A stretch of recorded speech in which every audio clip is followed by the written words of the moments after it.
Why is this boy's mom crying? And why will you suffer this exact same fate now unless you do something? This is Mike Mozart of Jeepers Media on YouTube, and this is my second video about SOPA and Protect IP, or PIPA, the two laws that they're trying to pass right now that are going to affect you, not only in America, but in the UK, and this video goes out to all my fans in the UK, because the United States government is extraditing one of your college students named Richard ODwyer. That's right, because he actually had a website that linked to copyright infringing material. I'm not kidding. He just linked to copyright infringing material. He didn't host any on his website. If you've ever used torrents in the UK and you've shared files online, you can kiss your mum goodbye because the United States government's got a nice cold jail cell waiting for you. That's right, because they're going to extradite you, fly you to the United States, and they're going to imprison you for years. They're going to start doing this to hundreds, thousands of people in the UK. We got prisons we're building here to hold you all. Do you know the United States imprisons a greater proportion of its population than any other country on earth? Do you know that the country that imprisons the next greatest proportion is Russia? You know how tough Russia is? We actually imprison 20% more of our population than Russia. We are #1 in the world at imprisoning our population. And we want to start imprisoning the UK population. We got to grow those numbers. Look how our numbers have grown in the last few years. Why would our numbers jump so exponentially? Why would our numbers jump so? Does that look like we're becoming a police state? And billionaire Alki David has offered to pay the legal expenses of Richard ODwyer once he lands in the United States for the best legal representation money can buy. Mike, in the case of Richard, I will support all legal costs that will bring his case to the forefront to highlight the hypocrisy of big media companies such as CBS, who have almost single-handedly created the phenomenon of copyright infringement through illegal file sharing. Illegal file sharing is abhorrent. It is not acceptable to steal copyrighted material. In the case of Richard, I don't know whether he's guilty or not. But the fact that he's being brought to America on extradition for copyright infringement, supported by large media companies who are almost solely responsible for the creation of this phenomena of copyright infringement through illegal file sharing, is disgusting. It is hypocritical and unacceptable. I support Richard in his fight against the big media hypocrisy. Thanks. We're going to make certain that his expenses are paid for the finest legal representation the United States can offer on principle. And what is that principle? This case is going to bring out the fact that the copyright infringement online was caused by the CNET division of CBS. It was caused by NBC. It was caused by ABC distributing the software through ESPN and Go.com. And it was caused only by the big media companies themselves.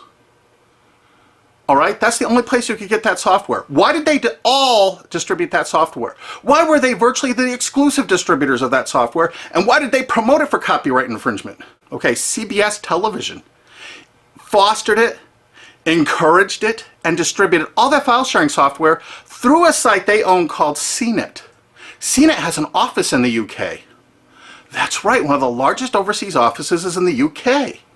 Well, they committed a lot of online piracy. Take a look at these examples here. What? CNET and CBS substantially promoted Pirate Bay?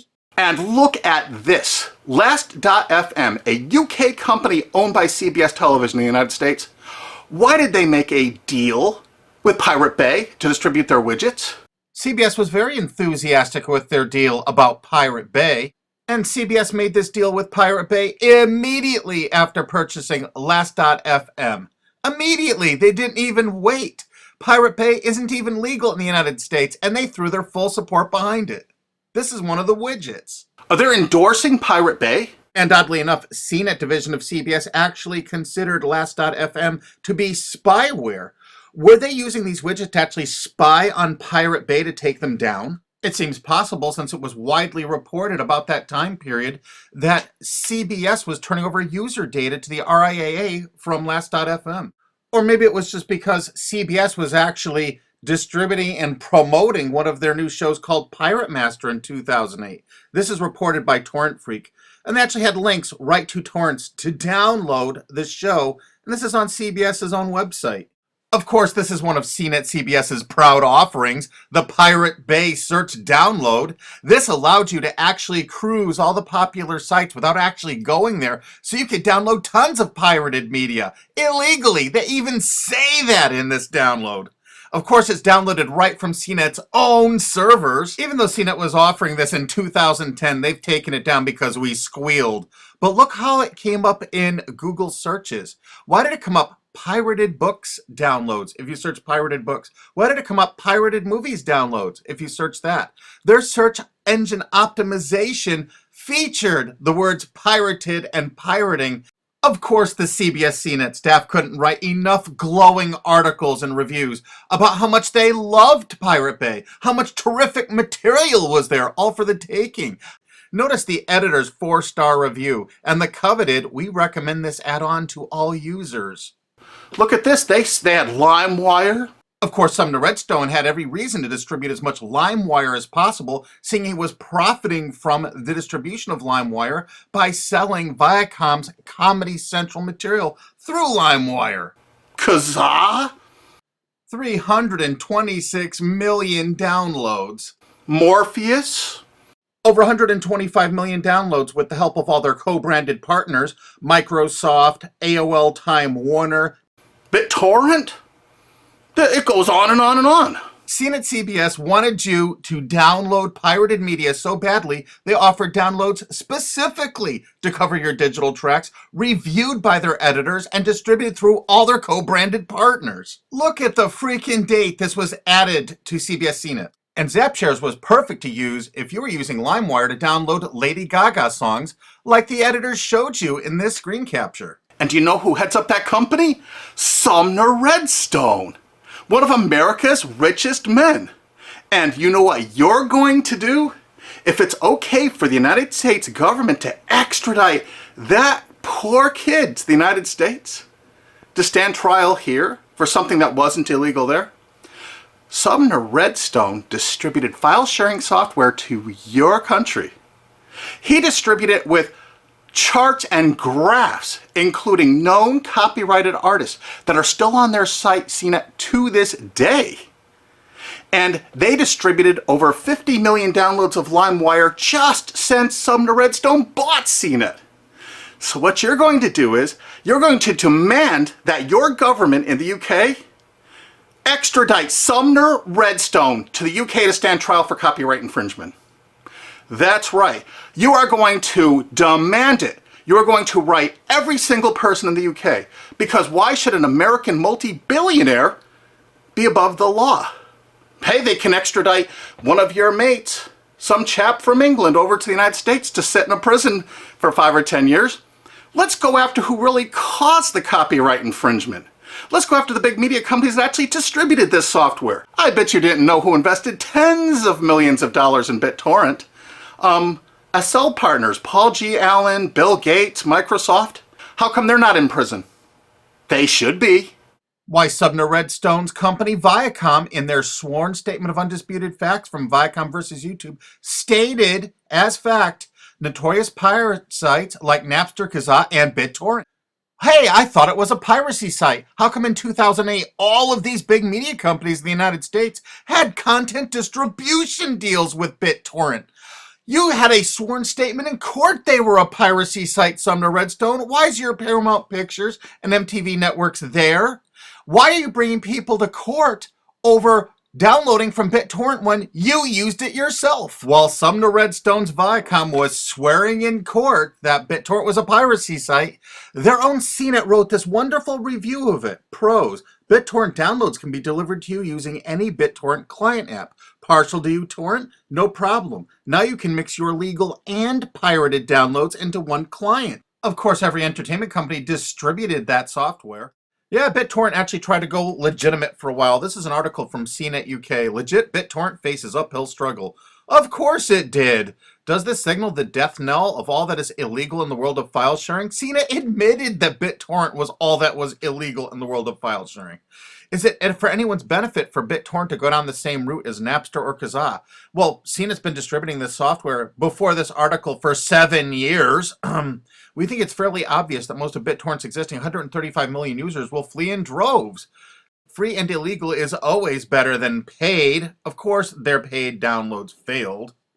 Remember, you have to look at the dates on this software from CNET CBS. This is November 5th, 2010. Mega upload super search. So you don't even have to use a search board. It actually scans through mega uploads. CNET staff reviewed it and recommended it. Of course, CNET CBS loved rapid share. Look at this, day added August 19th, 2008 when CBS owned it. The editors reviewed it and loved it. This particular little item lets you search rapid share with a special bot so you would never have to use an external site, downloaded right from their own servers. The CNET division of CBS offered dozens and dozens of BitTorrent toolbars, allowing you to search the different sites such as Pirate Bay, Torrent Spy, ISOHunt, without leaving the comfort of your own desktop or having to look at their advertising. They actually let you search it without going there. Here's another one of those torrent searchers CBS CNET offered. The pictures showed all the results for Lost, the TV show. JP Torrent is the first multi-search torrent program. It lets you search over 100 torrent pages with one click. And feast your eyes on the picture the CNET editors provided for you so you can see how effective it is. They showed you a picture of the Lost TV show. They checked over 300 different torrents. These are the top 15. Mininova, Pirate Bay, ISOHunt, Torrent Spy. I think you get the idea that the whole point of downloading these was to find copyrighted TV shows. Huh, CBS?